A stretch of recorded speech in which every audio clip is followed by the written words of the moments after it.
Sir ಈ ಕಡೆ ನೋಡಿ ಸರ್, ಹಾಗೆ ಒಂದು ಫೋಟೋಗೆಲ್ಲ ನಿಂತ್ಕೊಳ್ಳಿ ಸರ್. ಹಾಗೆ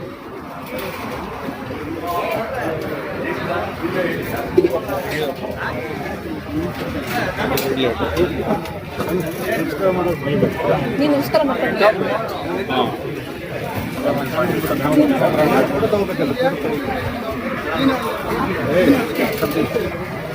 ಹಾಗೆ ಎಲ್ಲ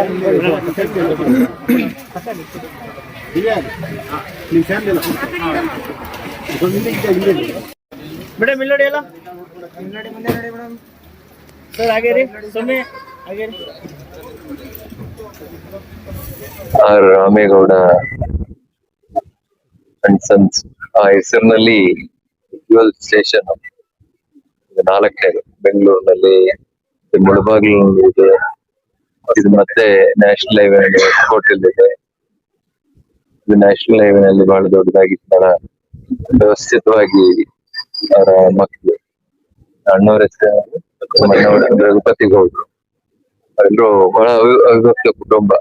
ಏನೇ ಮಾಡಿದ್ರು ಕೂಡ ಜೊತೆನಲ್ಲಿ ಅವರು ಅಣ್ಣ ತಮ್ಮಂದಿರು ಸೇರಿ ಮಾಡುವಂತ ಒಂದು ಪರಿಪಾಠವನ್ನ ಅವರು ಬೆಳೆಸ್ಕೊಂಡಿದ್ದಾರೆ. ಎಲ್ಲರೂ ಕೂಡ ಮಾದರಿ. ಇವತ್ತು ಭಾರತೀಯ ಸಂಸ್ಕೃತಿಯಲ್ಲಿ ಅವಿಭಕ್ತ ಕುಟುಂಬಗಳು ಕಡಿಮೆ ಆಗ್ತಾ ಇದೆ.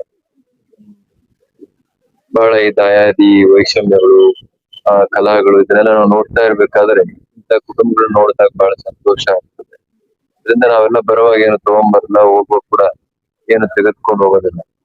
ಒಂದಷ್ಟು ಸಮಯ ಮಾತ್ರ ಇಲ್ಲಿ ನಾವು ಕಳೀತೀವಿ. ಅದು ಒಳ್ಳೆ ರೀತಿ ಇರಬೇಕು. ಅದು ಎಲ್ಲರಿಗೂ ಕೂಡ ಮಾದರಿ ಆಗುವಂತ ರೀತಿಯಿಂದ ಆ ತರದ ಒಂದು ಕುಟುಂಬ ವ್ಯವಸ್ಥೆಯನ್ನ ರಘುಪತಿ ಗೌಡ್ರು ಮತ್ತು ಅವರ ಎಲ್ಲ ಸಹೋದರರು ಯಾವಾಗ್ಲೂ ಕೂಡ ನಡೆಸ್ಕೊಂಡು ಬಂದಿದ್ದಾರೆ. ಅದಕ್ಕೆ ಮುಂದುವರಿಲಿ. ಇದು ಬಿಸ್ನೆಸ್ ಕೂಡ ಫ್ಯೂಯಲ್ ಸ್ಟೇಷನ್ ಇದೆಲ್ಲ ನಾವು ನೋಡ್ತಾ ಇದ್ದೀವಿ. ಬಹಳಷ್ಟು ಈಗ ಪರ್ಮಿಷನ್ ಗಳನ್ನ ಕೊಡ್ತಾ ಇದ್ದಾರೆ. ಇದು ನಯಾರನ ಯಾವ್ದು ಭಾರತ ಹಿಂದೂಸ್ತಾನ ಅಲ್ಲಿ ಮಾಡಿರೋದಿಲ್ಲ, ಭಾರತ್ ಎಲ್ಲಾ ಕಂಪ್ನಿಗಳು ಕೂಡ ಅವ್ರು ಮಾಡಿದ್ದಾರೆ.